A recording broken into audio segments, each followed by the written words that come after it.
Hello students, स्वागत है आपका। रसायन विज्ञान केमिस्ट्री उच्च माध्यमिक परीक्षा 2022 आज ही पेपर कंप्लीट हुआ है। तो 12वीं क्लास के बच्चों के लिए केमिस्ट्री का पेपर कैसा रहा, आज अपन इसके बारे में डिस्कशन करेंगे। तो चलिए स्टार्ट करते हैं आज का वीडियो। तो पहला क्वेश्चन देखिए, सरल गणीय जालक में होगा 52.4%। दूसरा है जलीय विलयन में पूर्ण वियोजन के लिए सर्वाधिक वान हाफ गुणांक थर्ड ऑप्शन का होगा K2SO4 का। थर्ड क्वेश्चन देखिए, प्रथम कोटि विक्रिया के लिए LNR और टी के मध्य जो फर्स्ट ऑप्शन नहीं सही होगा, ये डिक्रीजिंग ग्राफ आएगा, नीचे गिरता हुआ LNR से टी की ओर नीचे गिरता हुआ। क्वेश्चन नंबर 4 देखिए, वोन ऑर्केल के विधि द्वारा कौन सी धातु, फोर्थ ऑप्शन सही होगा, जार्कोनियम और टाइटेनियम धातुओं का शोधन किया जा सकता है। पांचवें क्वेश्चन में सर्वाधिक ऑक्सीकरण संख्या दर्शाने वाली जो धातु है, तो इसका करेक्ट आंसर हो जाएगा सेकंड Mn। मैंगनीज की ऑक्सीकरण संख्या सबसे ज़्यादा +7 तक पॉसिबल हो सकती है। आगे क्वेश्चन नंबर 6 देखिए, चतुष्फल की ज्यामिति दर्शाने वाला उपसय संयोजन यौगिक है, तो इनमें से सेकंड ऑप्शन जो है वो सही होगा, NiCO4sp3 संकरण चतुष्फल की ज्यामिति। चलिए क्वेश्चन नंबर 7, CX बंध लंबाई सबसे ज़्यादा, तो ये होगी फोर्थ ऑप्शन CH3I।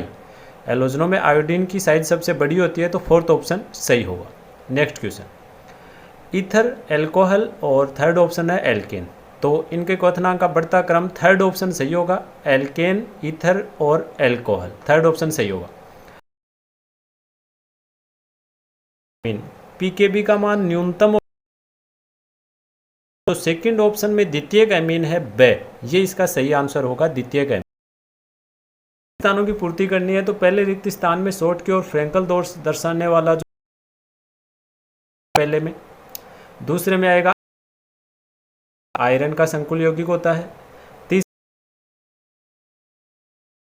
0 डिग्री होता है, और फोर्थ ऑप्शन में आएगा पैरानाइट्रोफिनॉल।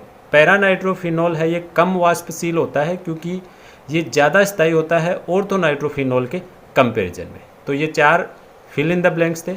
आगे बढ़िए, अगला क्वेश्चन है, क्लोरोफॉर्म और एसीटोन को मिलाने पर ऋणात्मक विचलन वाला विलयन बनता है, इसका कारण आपको बताना है। तो इसका कारण होगा कि क्लोरोफॉर्म और एसीटोन को जैसे आप मिलाएंगे तो दोनों के मध्य प्रबल हाइड्रोजन बंध के द्वारा आकर्षण लगने लगता है, इसलिए ये ऋणात्मक विचलन प्रदर्शित करता है। अगला क्वेश्चन है, शून्य कोटि विक्रिया के लिए वेग नियतांक का मात्रक बताना है। तो शून्य कोटि विक्रिया के लिए जो वेग नियतांक का मात्रक होता है वो वेग का ही मात्रक होता है, मोल लीटर इनवर्स सेकेंड। अगला क्वेश्चन, पीतल 2 धातुओं से बनी हुई होती है, जिंक और कॉपर, इन 2 धातुओं का मिश्र धातु होता है। समन्वय बहुफलक की परिभाषा लिखनी है, केंद्रीय धातु से लिगेंड त्रिविम में जिस प्रकार से जुड़े हुए रहते हैं उसे समन्वय बहुफलक कहते हैं। और थर्ड में आपको इसका यूपीएससी नाम बताना है, तो इसका यूपीएससी नाम देखिए इस प्रकार से होता है, potassium tri oxalato aluminate third. जी हाँ, potassium tri oxalato aluminate third इसका यूपीएससी नाम होगा। अगला क्वेश्चन देखिएगा, ये आपको जो 2 कंपाउंड दिए हुए हैं इनमें कौन सी समावयवता है, तो इनमें उपसय संयोजन समावयवता है। आप देख सकते हैं केंद्रीय धातु से जुड़े हुए लिगेंड बदल गए हैं। अगले में एमीन में उपस्थित नाइट्रोजन के लिए संकरण sp3 संकरण होगा, और कार्बोनिल में उपस्थित बैक बॉन्डिंग पश्चात चित्र बनाना है।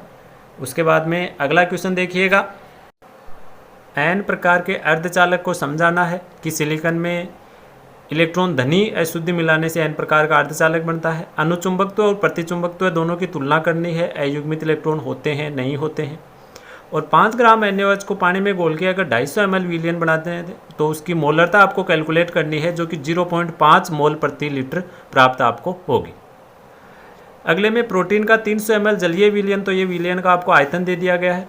विलयन में 1.25 ग्राम प्रोटीन है, तो ये आपको W2 का मान दे दिया गया है। 300 केल्विन ताप, ये आपको T की वैल्यू दे दी गई है।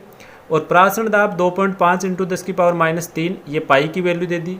और प्रोटीन का मोलर द्रव्यमान M2 ज्ञात करना है, अगर आपको R की वैल्यू भी कोष्टक में दी गई है। और अगले में आपको लेंथेनॉइड संकुचन के बारे में बताना है कि लेंथेनॉइड तत्वों में बाएं से दाएं जाने पर जो कमी होती है उसे लेंथेनॉइड संकुचन कहते हैं। अगले क्वेश्चन में आपको Z बराबर 25 यानी मैंगनीज के लिए चुंबकीय आघूर्ण ज्ञात करना है Mn+2 के लिए। तो n की वैल्यू 5 रख करके 5.9 इसका आंसर आ जाएगा। अगले में प्रोपेनेल और प्रोपेनॉल में विभेद करने के लिए आपको टोलेन परीक्षण बताना है कि एल्डिहाइड तो ये रिएक्शन देता है और कीटोन जो है ये वो रिएक्शन नहीं देता है। अगले में देखिए ये रिएक्शंस पूरी करनी है। तो जो A है वो कार्बोक्सिलिक एसिड होगा, B अमोनियम कार्बोक्सिलेट होगा और C है एमाइड होगा CH3CONH2। क्वेश्चन नंबर 12 है,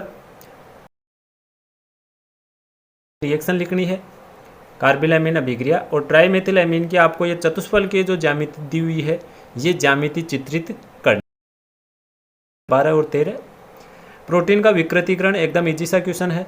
प्रोटीन विकृतीकरण क्या होता है और डीएनए की द्विकुंडलित संरचना को आपको चित्रित करना है। जो डीएनए की द्विकुंडलित संरचना होती है उसका आपको डायग्राम यहाँ पर बनाना था। आगे बढ़ते हैं। क्वेश्चन नंबर 16 में एल्यूमिनियम का जो होल हेराल्ड प्रक्रम है या तो आप उसका वर्णन कर सकते हैं या फिर अथवा में आपको मंडल परिष्करण का वर्णन और इसका चित्र बनाना है। दो विधियां हैं, दोनों में से किसी एक को आपको आंसर्ड करना था। अगले क्वेश्चन में देखिए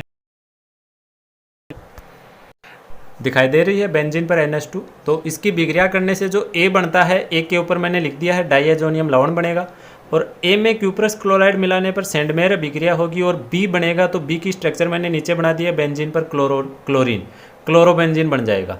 तो A और B को पहचान करके आपको इन दोनों विक्रियाओं को कंप्लीट करना था। आगे बढ़ते हैं। बेंजीन डाइएजोनियम क्लोराइड को पोटेशियम आयोडाइड से विक्रिया करने पर जो A बनेगा उसकी स्ट्रक्चर मैंने ऊपर लिख दिया, आयोडोबेंजीन बनेगा। और फिर शुष्क ईथर की उपस्थिति में सोडियम के साथ जो है फिटिंग अभिक्रिया द्वारा डाइफेनिल बनेगा, B के नीचे मैंने लिख दिया है। कारण देना है फिनोल में CO बंध की लंबाई कम होने का कारण अनुनाद है और कारण RR में प्रतिकर्षण है और क्वथनांक बढ़ने का कारण होता है कि पृष्ठीय क्षेत्रफल बढ़ जाता है। या फिर आप अथवा वाले क्वेश्चन बता सकते हैं कि एथेनॉल होता है, इसमें हाइड्रोजन बॉन्ड होते हैं और इसीलिए ये जल में भी घुल जाता है। और थर्ड में आपको फिर से फिनोल का अनुनाद बना करके बताना है कि ये प्रबल अम्ल क्यों होता है।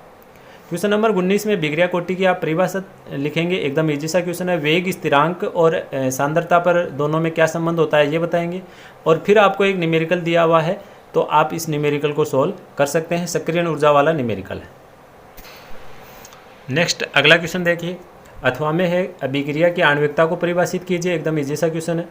अभिक्रिया वेग पर उत्प्रेरक का प्रभाव समझाना है, ग्राफ के द्वारा बता सकते हैं। और प्रथम कोटि विक्रिया के लिए एक न्यूमेरिकल है जिसमें आपको सारी वैल्यू दे रखी है। देखिएगा, प्रथम कोटि के लिए आपको दे रखी है प्रारंभिक सांद्रता R0 की वैल्यू और समय 30 मिनट, T की वैल्यू 30 मिनट दे रखी है। घट करके सांद्रता यानी R की वैल्यू हो गई। और उसके बाद में आपको प्रथम कोटि विक्रिया का जो फॉर्मूला है वो आपको लगाना है K बराबर 2.303/T log R0/R। ये फॉर्मूला लगा करके आपको इसको सोल्व करना है। अगला क्वेश्चन देखिएगा, नाइलॉन 6 नाम हेक्सेन डाइओइक एसिड और एसिटिक अम्ल में प्लस आई प्रभाव ज़्यादा होने के कारण ये दुर्बल अम्ल होता है और कार्बोक्सिलिक अम्ल में हाइड्रोजन बॉन्ड के कारण इनका क्वथनांक ज़्यादा होता है। और कार्बोनिल समूह का कक्षीय आरेख चित्र बनाना है, C डबल बॉन्ड O का चित्र आपको इसमें बनाना था। या फिर अथवा में आपको ऑप्शन मिले हैं कि खाद्य परिरक्षक के रूप में कौन सा एस्टर काम में आता है। सोडियम बेंजोएट, रोजेनमुंड और कनिजारो दोनों विक्रियाएं लिखनी है।